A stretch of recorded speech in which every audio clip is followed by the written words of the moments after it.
ആരോ ബെല്ലടിക്കുന്ന ശബ്ദം കേട്ടുകൊണ്ടാണ് ജെനി മുറിയിൽ നിന്നും താഴേക്ക് പോയത്. ഇവർ ഇത്ര പെട്ടെന്ന് വന്നു ആലോചിച്ചുകൊണ്ട് അവൾ വാതിൽ തുറന്നപ്പോ മുറ്റത്ത് 3 മൈന, എബിയും അഞ്ചുവും പാച്ചു. നിങ്ങളോ? ഞാൻ അമ്മയും അച്ഛനും ആവുമെന്ന് കരുതി. വാതിൽ തുറന്ന് ജെനി അവരോട് പറഞ്ഞു. അവരിതുവരെ വന്നില്ലേ? അകത്തേക്ക് കയറിക്കൊണ്ട് എബി ചോദിച്ചു. ഇല്ല, പ്രോജക്റ്റ് കഴിഞ്ഞോ? ജെനി അവരോട് ചോദിച്ചു. ഒരുവിധം, വിളിച്ചുകൊണ്ട് 3 പറഞ്ഞു. നീ വല്ലതും കഴിച്ചോ ജെനി? അഞ്ചു അവളോട് ചോദിച്ചു. ഇല്ല, അമ്മ ഒന്നും ഉണ്ടാക്കിയിട്ടില്ല. നിനക്ക് വല്ലതും ഉണ്ടാക്കി കഴിച്ചൂടെ? വിശന്നിരിക്കുന്നു. പാച്ചു അവളോട് ദേഷ്യപ്പെട്ടു. എന്നാ നീ പോയി ചിക്കൻ മേടിച്ചോണ്ടാ, നമുക്ക് ഫ്രൈഡ് റൈസ് ഉണ്ടാക്കാം, ചിക്കൻ ചില്ലി. ഓക്കെ. ദേ പോയി ദാ വന്നു. പാച്ചു എബിയും കടയിലേക്ക് പോയി, അഞ്ചുവും ജെനി കിച്ചണിലേക്കും. അങ്ങനെ നീണ്ട അടുക്കള യുദ്ധത്തിന് ശേഷം ജെനിയുടെ സ്പെഷ്യൽ ഫ്രൈഡ് റൈസും ചിക്കൻ ചില്ലിയും റെഡിയായി. 4 പേരും അത് കഴിച്ചു. കഴിച്ചു കഴിഞ്ഞ് പാത്രമൊക്കെ കഴുകി അവർ ഫ്രണ്ട് ഡോർ ലോക്ക് ചെയ്ത് ജെനിയുടെ മുറിയിലെ ബാൽക്കണിയിൽ പോയിരുന്നു. സർപ്രൈസ്! എബി വൈൻ കുപ്പി എടുത്ത് കാണിച്ചുകൊണ്ട് പറഞ്ഞു. വൈൻ കണ്ടതും ജെനിയുടെ കണ്ണുകൾ വിടർന്നു. എന്റെ പൊന്നേ, ഇന്നെങ്കിലും കൊണ്ടുവന്നല്ലോ. എബിയെ കെട്ടിപ്പിടിച്ചുകൊണ്ട് ജെനി അവളുടെ സന്തോഷം പറഞ്ഞു. അവളുടെ സന്തോഷം കണ്ട് 3 പേരും ചിരിച്ചു. എടാ, പക്ഷേ ഇപ്പൊ കുടിച്ച അമ്മയും അച്ഛനൊക്കെ വരുമ്പോ പണിയാവൂലേ? ജെനി വരാനിരിക്കുന്ന അപകടം മുന്നിൽ കണ്ടുകൊണ്ട് ചോദിച്ചു. അതിന് മുഴുവൻ കുടിക്കേണ്ട, കുറച്ചായി കുടിച്ചു തീർത്താ മതി. ഇന്ന് കുറച്ച്, നാളെ കുറച്ച്, അങ്ങനെ. അഞ്ചു പരിഹാരം പറഞ്ഞു കൊടുത്തപ്പോ പിന്നെ ഒന്നും നോക്കില്ല, കുപ്പി തുറന്നു. ജെനി തന്നെ ആദ്യം കുടിക്കുകയും ചെയ്തു. 4 പേരും വൈൻ കുടിച്ച് ബാക്കിയുള്ളത് എടുത്തു വെച്ചു. അവർ ബാൽക്കണിയിൽ ഇരുന്ന് സംസാരിച്ചു. കുറച്ച് സമയം കഴിഞ്ഞപ്പോൾ ഡ്രസ് എടുക്കാൻ പോയവർ തിരികെ വന്നു. വാടാ, അവർ വന്നു. ജെനി ചാടി എണീറ്റു. 4 പേരും താഴെ പോയി ഡോർ തുറന്നു കൊടുത്തു. നിങ്ങളും ഉണ്ടായിരുന്നോ? അവരെ കണ്ട് ചിരിയോടെ മഹി ചോദിച്ചു. പിന്നെ ഞങ്ങളില്ലാതെ, വിളിച്ചുകൊണ്ട് പാച്ചു പറഞ്ഞു. ഉച്ചയ്ക്ക് എന്താ നിങ്ങൾ കഴിച്ചേ? വസു അവരോട് ചോദിച്ചു. Fried rice. ജെനി പറഞ്ഞപ്പോ വസുവും മഹിയും ജാനി അവളെ നോക്കി. പാഴ്സൽ വാങ്ങിച്ചോ? ജാനി ചോദിച്ചു. ഇല്ല, ഞാനുണ്ടാക്കി. ജെനി പറഞ്ഞപ്പോ വസു അവളെ അത്ഭുതത്തോടെ നോക്കി. കള്ളം പറയാതെ പോയ പെണ്ണെ, ഇന്നേ വരെ നീ ഒരു ഉള്ളി പൊളിക്കുന്നത് പോലെ ഞാൻ കണ്ടിട്ടില്ല. വസു അവളെ പുച്ഛിച്ചു. എനിക്ക് നിർബന്ധമൊന്നുമില്ല, വേണേ വിശ്വസിച്ചാ മതി. ജെനിയും തിരിച്ചു പുച്ഛിച്ചു. സത്യം പറയടാ മക്കളെ, ഏത് ഹോട്ടലിൽ നിന്നാണ് വാങ്ങിച്ചത്? മഹി എബിയോടും പാച്ചുവിനോടും അഞ്ജുവിനോടും ചോദിച്ചു. സത്യമാണ് മഹിയച്ച, ഞാനും എബിയും ചിക്കൻ വാങ്ങിക്കൊണ്ട് വന്നു. ജെനിയുടെ കുക്കിംഗ് ആയിരുന്നു, ഫ്രൈഡ് റൈസും ചില്ലിയും. എബി പറഞ്ഞപ്പോ മഹി ജെനിയെ നോക്കി. ഇപ്പൊ എങ്ങനെയുണ്ട്? ജെനി മഹിയോടും വസുവിനോടും ചോദിച്ചു. എന്നാലും നീ എങ്ങനെ? അമ്മ അവളോട് ചോദിച്ചു. അതൊക്കെ പഠിച്ചു എന്റെ ഡോക്ടറെ. നിങ്ങൾക്കുണ്ട്, രാത്രിയിലേക്കൊന്നും വെക്കേണ്ട, 2 നേരത്തേക്കുള്ളതുണ്ട്. ജെനി അവരോട് പറഞ്ഞു. അവരൊന്ന് മോളി. നിങ്ങൾ ഫ്രഷ് ആയിക്കോ, ഞങ്ങൾ ഡ്രസ്സൊക്കെ നോക്കട്ടെ. അച്ഛയോടും അമ്മയോടും പറഞ്ഞ് അവൾ അവരെടുത്തു വെച്ച ഡ്രസ്സ് നോക്കാൻ തുടങ്ങി. ഉള്ളി പോലും തൊലിച്ചു കാണാത്ത മകൾ ഫ്രൈഡ് റൈസ് ഉണ്ടാക്കിയെന്നറിഞ്ഞ ഷോക്കിലായിരുന്നു മഹിയും വസു. ഇനിയെങ്കിലും മനസ്സിലാക്കൂ ജെനി ഒരു പ്രസ്ഥാനമാണെന്ന്. രാത്രി ബാൽക്കണിയിലെ സെറ്റി ചാരി ഇരുന്ന് ആകാശത്തേക്ക് നോക്കുകയാണ് നമ്മുടെ അച്ചു. അവന്റെ മനസ്സിലൂടെ ജെനി ആദ്യമായി കണ്ടതും അവളോട് വഴക്കിട്ടതും എല്ലാം കടന്നുപോയി. അവളുടെ ഓർമ്മകളിൽ ലയിച്ച് തിളങ്ങിക്കൊണ്ടിരിക്കുന്ന നക്ഷത്രങ്ങളെ പുഞ്ചിരിയോടെ നോക്കുകയാണ് അച്ചു. ഇരുട്ടിന് പോലും വല്ലാത്തൊരു ഭംഗിയുണ്ടെന്ന് അവന് തോന്നി. ആ, പ്രേമം തലയ്ക്ക് പിടിച്ച പിന്നെ കാക്കയെ കണ്ടാലും കരീന കപൂർ ആണെന്നേ തോന്നും. അച്ചു ഫോണെടുത്ത് മനുവിന്റെയും ജാനിയുടെയും നിശ്ചയത്തിനെടുത്ത ജെനിയുടെ ഫോട്ടോയിലേക്ക് നോക്കിയിരുന്നു. അച്ചൂസ്, ഉറക്കമൊന്നുമില്ലേ? അച്ചുവിന്റെ അടുത്ത് വന്നിരുന്നുകൊണ്ട് മനു ചോദിച്ചു. മനുവിന്റെ ശബ്ദം കേട്ടപ്പോ അച്ചു ഫോണിൽ നിന്ന് നോട്ടം മാറ്റി മനുവിനെ നോക്കി പുഞ്ചിരിച്ചു. ഏട്ട ഉറങ്ങിയില്ലേ? അച്ചു അവനോട് ചോദിച്ചു. നീ എന്താ ഉറങ്ങാതെ ഇരിക്കുന്നേ? ഉറക്കം വന്നില്ല.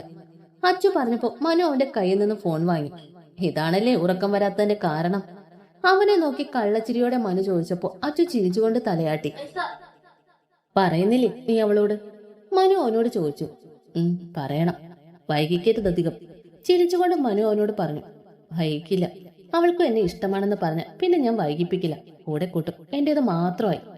ദൂരേക്ക് നോക്കി പുഞ്ചിരിയോടെ അച്ചു പറഞ്ഞപ്പോ മനുവും പുഞ്ചിരിച്ചുകൊണ്ട് അവനെ നോക്കി. നീ നിന്റെ പെണ്ണിനെ ആലോചിച്ചിരിക്കും, ഞാൻ ജാനിയെ വിളിക്കട്ടെ. മനു പറഞ്ഞപ്പോ അച്ചു അവനെ നോക്കി. എന്റെ ഏട്ടാ, നാളെ കഴിഞ്ഞ ഏട്ടത്തേങ്ങി വരില്ലേ? അച്ചു അവനെ കളിയാക്കി. നാളെ കഴിഞ്ഞ അവൾ എന്റെ ഭാര്യയല്ലേടാ, കാമുകിയല്ലല്ലോ, നിനക്കും കുറച്ചു കഴിഞ്ഞാൽ മനസ്സിലാവും. അവനോട് പറഞ്ഞ് മനു ജാനിയെ വിളിക്കാൻ വേണ്ടി മുറിയിലേക്ക് പോയി. മനു പോകുന്നത് നോക്കി പുഞ്ചിരിച്ചുകൊണ്ട് അച്ചു വീണ്ടും ദൂരേക്ക് കണ്ണു പായിച്ചു, അവന്റെ ജെനിയെ ഓർത്തുകൊണ്ട്. എന്നാൽ ഇതൊന്നും അറിയാതെ, അവളെ ഓർത്തൊരുത്തൻ ഉറക്കം കളഞ്ഞിരിക്കുന്നത് പോലും അറിയാതെ നമ്മുടെ നായിക വെട്ടിയിട്ട വാഴ പോലെ കിടക്കുന്നു. ഇന്നാണ് മനുവിന്റെയും ജാനിയുടെയും ഹൽദി. അടുത്തുള്ള ഓഡിറ്റോറിയത്തിലാണ് ഹൽദി നടക്കുന്നത്. ഓഡിറ്റോറിയം എല്ലാം മഞ്ഞയോ ഓറഞ്ച് ചെണ്ടുമല്ലി പൂക്കൾ കൊണ്ട് മനോഹരമായി അലങ്കരിച്ചിട്ടുണ്ട്. അതിനിടയിലൂടെ പല നിറങ്ങളിലുള്ള അലങ്കാര ബൾബുകളും മിന്നിക്കത്തുന്നുണ്ട്.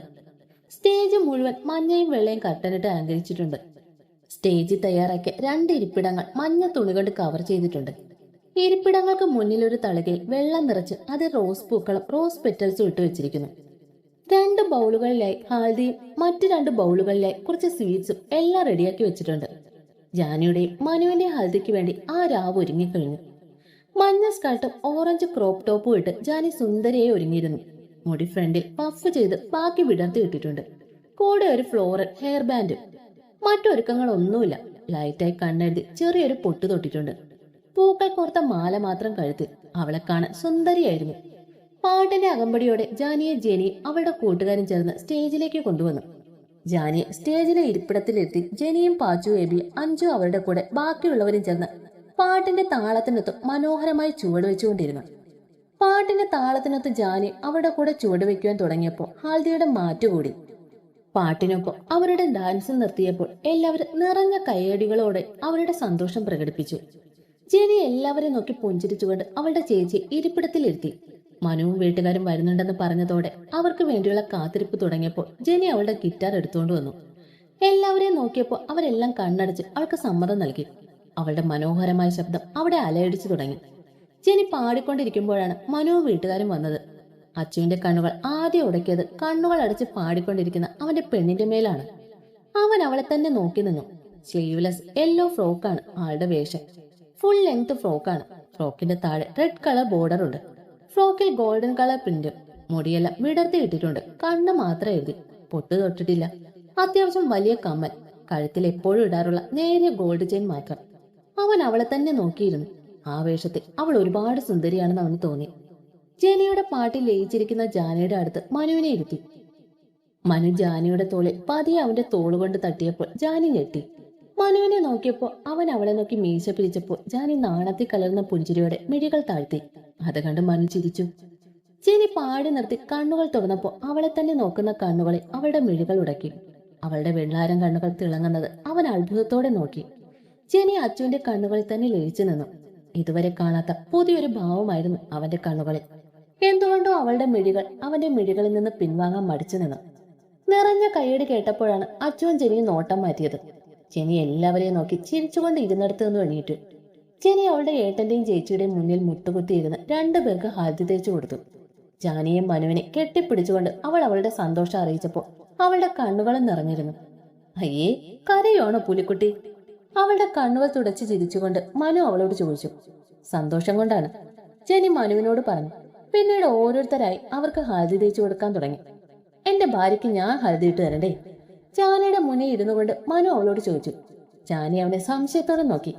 അവളെ നോക്കി കണ്ണിറക്കിക്കൊണ്ട് അവൻ ഹാൽദി കയ്യിലെടുത്ത് അവളുടെ 2 കവിളിലും ഇട്ടുകൊടുത്തു. അവന്റെ കൈയുടെ തണുപ്പ് അവളുടെ കവിളിൽ തട്ടിയപ്പോൾ അവളുടെ കണ്ണുകൾ അടഞ്ഞു. മനു ഒരു പുഞ്ചിരിയോടെ അവളെ നോക്കി. എനിക്കില്ലേ? ജാനിയോട് മനു ചോദിച്ചപ്പോൾ ജാനി മിള്ളി തുറന്ന് അവനെ നോക്കി. ചിരിച്ചുകൊണ്ട് അവളും അവന്റെ കവിളിൽ ഹാൽദി ഇട്ടുകൊടുത്തു. ജെനിക്ക് ഹാൽദി വിട്ടുകൊടുക്കാൻ അച്ചുവിന് നല്ല ആഗ്രഹം ഉണ്ടായിരുന്നു. അവളെ സ്റ്റിക്കറാക്കാൻ സാധ്യത ഉള്ളതുകൊണ്ട് അവൻ സംയമനം പാലിച്ചു. വെറുതെ നല്ലൊരു ദിവസമായിട്ട് മേടിച്ചു കൂട്ടണ്ടല്ലോ. പാച്ചു എബി അഞ്ചു എല്ലാം അവളുടെ കവിളിൽ മഞ്ഞൾ പുരട്ടുന്നത് കണ്ടപ്പോൾ അവന്റെ ആഗ്രഹം വീണ്ടും സട കുടഞ്ഞെണീറ്റു. അവൻ ജാനിയെ മനുവിനെ നോക്കി. എന്താടാ? മനു അവനോട് ചോദിച്ചു. അവൻ ജെനിയെ കണ്ണുകൊണ്ട് കാണിച്ചു. നിനക്ക് അവളുടെ മുഖത്ത് ഹൽദി തേക്കണോ? കള്ളച്ചിരിയോടെ ജാനി ചോദിച്ചപ്പോൾ അവനും അതേ ചിരിയോടെ തലയാട്ടി. കൂട്ടുകാരുടെ കൂടെ കളിച്ചു ചിരിച്ചു നിൽക്കുന്ന അവളെ കണ്ടപ്പോൾ അച്ചുവിനൊരു കുസൃതി തോന്നി. അവ അവിടെയുള്ള ഹാൽദി പാത്രം കയ്യിലെടുത്തു. ഇതുകൊണ്ട് എങ്ങോട്ടാടാ? എന്താ നിന്റെ ഉദ്ദേശം? അവന്റെ കയ്യിൽ പിടിച്ചുകൊണ്ട് മനു ചോദിച്ചു. അതൊക്കെയുണ്ട്, വെയിറ്റ് ആൻഡ് സീ. അവൻ കണ്ണിറക്കിക്കൊണ്ട് ചാടിത്തുള്ളിപ്പോയി. ദൈവമേ, തുള്ളിച്ചാടിയാണ് പോകുന്നത് പോലെ തന്നെ തിരിച്ചു വരണേ. അവൻ പോകുന്നത് നോക്കി മനു നെഞ്ചി കൈവച്ച് പ്രാർത്ഥിച്ചു. അവന്റെ പ്രാർത്ഥന കേട്ട് ജാനി ചിരിച്ചു. അവളുടെ ചിരി കേട്ട് അവൻ ചുറ്റും നോക്കി. ആരും അവരെ ശ്രദ്ധിക്കുന്നില്ല എന്ന് കണ്ടപ്പോ അവൻ അവളുടെ കയ്യിൽ പിടിച്ചുകൊണ്ട് അവിടെ നിന്നും മാറി. എന്താ കാണിക്കുന്നേ? ഒരു വിറയലോടെ അതിലുപരി വെപ്രാളത്തോടെ ജാനി മനുവിനോട് ചോദിച്ചു. ഒന്നും കാണിച്ചില്ലല്ലോ, കാണിക്കാൻ പോകുന്നതേ ഉള്ളൂ. നിഷ്കു ലുക്കിട്ട് അവൻ പറഞ്ഞപ്പോൾ ജാനി പകച്ചുകൊണ്ട് അവനെ നോക്കി. അവൻ ജാനിയുടെ ഇടുപ്പിലൂടെ കൈയിട്ട് അവളെ അവന്റെ ദേഹത്തേക്ക് ചേർത്ത് പിടിച്ചു. ജാനി ഒരു പിടച്ചിലൂടെ അവനെ നോക്കി. അവളെ തന്നെ ഉറ്റുനോക്കുന്ന അവന്റെ മിഴികളെ നേരിടാനാവാതെ അവൾ മിഴികൾ താഴ്ത്തി. അവളുടെ പിടച്ചിൽ ആസ്വദിച്ചുകൊണ്ട് അവൻ അവളെ കൂടുതൽ ചേർത്ത് പിടിച്ചു. അവളിൽ പൊടിഞ്ഞ വിയർപ്പ് കണങ്ങ അവളുടെ മുഖത്ത് പറ്റിപ്പിടിച്ചിരിക്കുന്ന മഞ്ഞളുമായി കൂടിക്കലർന്ന് കവളിലൂടെ ഒലിച്ചിറങ്ങുന്ന മനു കൗതുകത്തോടെ നോക്കി നിന്നു. ജാനി. അവളുടെ ചെവിയിൽ പതിയെ കടിച്ചുകൊണ്ട് അവൻ വിളിച്ചു. ഒരു വിറയലോടെ അവൾ വിളി കേട്ടു. അവളുടെ കൈകൾ അവന്റെ കുർത്തയിൽ അള്ളിപ്പിടിച്ചു. വിയർപ്പ് തുള്ളികൾ പൊടിഞ്ഞ് അവളുടെ നെറ്റിത്തടത്തിൽ അവന്റെ അധരങ്ങൾ ചേർത്തപ്പോൾ അവളുടെ കണ്ണുകൾ കൂമ്പിയടഞ്ഞു. അവളുടെ കൂമ്പിയടഞ്ഞ മിഴികളിലേക്ക് അവൻ പതിയെ ഊതി. പിടച്ചിലൂടെ അവളുടെ കണ്ണുകൾ തുറന്നപ്പോൾ നിറഞ്ഞ പ്രണയത്തോടെ അവളെ നോക്കുന്ന കണ്ണുകളിൽ അവൾ മതിമറന്നു നോക്കി നിന്നു. അവളുടെ അധരങ്ങളിൽ അവന്റെ അധരങ്ങൾ നനുത്ത ചുംബനം നൽകിയപ്പോൾ അവന്റെ കഴുത്തിലൂടെ അവളുടെ കൈകൾ ചുറ്റിപ്പിടിച്ചു. അവളെയും ചേർത്ത് പിടിച്ചുകൊണ്ട് അവൻ ചുമലിലേക്ക് ചാരി നിന്ന് അവളുടെ അധരങ്ങളിലേക്ക് ആഴ്ന്നിറങ്ങി. എല്ലാം മറന്ന് ചുംബനത്തിൽ ലയിച്ചവളും. കൂട്ടുകാരോട് സംസാരിച്ച് പരസ്പരം മഞ്ഞൾ വാരി തേച്ചുകൊണ്ടിരുന്ന ജെയിൻ അവളുടെ പുറകിൽ അച്ചു വന്ന് നിന്നിരുന്നത് കണ്ടില്ല. അവളുടെ കളിയും ചിരി അവൻ നോക്കി നിന്നു. പിന്നെ പതി അവന്റെ കയ്യിലുള്ള ബൗളിൽ നിന്ന് കുറച്ച് ഹൽദി അവന്റെ കയ്യിലേക്ക് എടുത്തു. അവൻ ചുറ്റും കണ്ണോടിച്ചു. ആരും ശ്രദ്ധിക്കുന്നില്ല. എല്ലാവരും അവരുടേതായ ലോകത്താണ്. അവളോട് അവൻ കൂടുതൽ ചേർന്ന് നിന്നു. അവന്റെ ചുടുനിശ്വാസം അവളുടെ പിൻകഴുത്തിൽ പതിഞ്ഞപ്പോൾ ജെനിയുടെ ഉള്ളിലൂടെ ഒരു തരിപ്പ് കടന്നുപോയി. അവന്റെ ചുടുനിശ്വാസം കൊണ്ട് അവളുടെ മേലാകെ കോരിത്തരിച്ചപ്പോൾ ജെനി കണ്ണുകൾ അടച്ചു നിന്നു. കണ്ണടച്ചു നിൽക്കുന്ന അവളുടെ കവളിലൂടെ അവൻ വിരലുകൾ ഓടിച്ചു. അവന്റെ ഓരോ സ്പർശനത്തിലും അവളുടെ ഹൃദയമെടുപ്പ് കൂടിക്കൊണ്ടിരുന്നു. അവളുടെ കവളിൽ അവൻ ഹൽദി തേച്ചപ്പോൾ അവന്റെ കൈകളുടെ ചൂടും തണുപ്പും അവളിൽ എന്തൊക്കെയോ മാറ്റങ്ങൾ വരുത്തി തുടങ്ങി. ഉയർന്ന ശ്വാസത്തെയും ഹൃദയമെടുപ്പിനെയും അവൾക്ക് നിയന്ത്രിക്കാൻ കഴിഞ്ഞില്ല. പ്രിയപ്പെട്ട എന്തോ ഒന്ന് അടുത്ത് നിൽക്കും പോലെ. അവന്റെ സാമീപ്യം പോലും അവളിൽ ഉണ്ടാക്കുന്ന മാറ്റങ്ങൾ ഒരു പുഞ്ചിരിയോടെ അവൻ നോക്കിക്കണ്ടു. അവളുടെ മറുകവളിലും അവൻ ഹൽദി പുരട്ടിയപ്പോൾ അവന്റെ കൈകൾ അറിയാതെ അവളുടെ അധരങ്ങളിൽ തട്ടി. ഒരേ സമയം രണ്ടുപേരുടെ ഹൃദയമെടുപ്പ് ഉയർന്നു. കണ്ണടച്ചു നിൽക്കുന്ന അവളുടെ അരയിലൂടെ അവന്റെ കൈകൾ ചുറ്റിപ്പിണഞ്ഞപ്പോൾ ജെനി ഒന്ന് ഉയർന്നു പൊങ്ങി. ആ സാമീപ്യം അത്രയും പ്രിയപ്പെട്ടതായി അവൾക്ക് തോന്നിയത് കൊണ്ടാവാം കണ്ണു തുറന്ന് നോക്കാൻ പോലും അവൾ മടിച്ചു. കണ്ണടച്ച് തന്നെ അവന്റെ കൈക്കുള്ളിൽ ഒതുങ്ങിയ ഒരു സ്വപ്നത്തിൽ എന്ന പോലെ അവൾ നിന്നു. അവളുടെ ചുവന്ന അധരങ്ങളും മൂക്കുത്തി താടിച്ചുഴിയും കാണുന്തോറും അച്ചുവിന് അവനെ തന്നെ നഷ്ടപ്പെട്ടുകൊണ്ടിരുന്നു. അവൻ പതിയെ അവന്റെ മുഖം അവളുടെ കാതോരം ചേർത്തു വെച്ചു. അവന്റെ നിശ്വാസം അവളുടെ കാതിൽ പതിഞ്ഞപ്പോൾ ജെനിയുടെ കൈകൾ അവളുടെ ഡ്രസ്സിൽ തന്നെ പിടിമുറുക്കി. I love you Jenny. അവളുടെ കാതോരം ചെന്ന് പതിയെ പറഞ്ഞുകൊണ്ട് അവൻ പെട്ടെന്ന് പിടിവിട്ടുപോയി. ജെനി ഞെട്ടി കണ്ണു തുറന്നപ്പോൾ അവളുടെ മുന്നിൽ ആരെയും കണ്ടില്ല.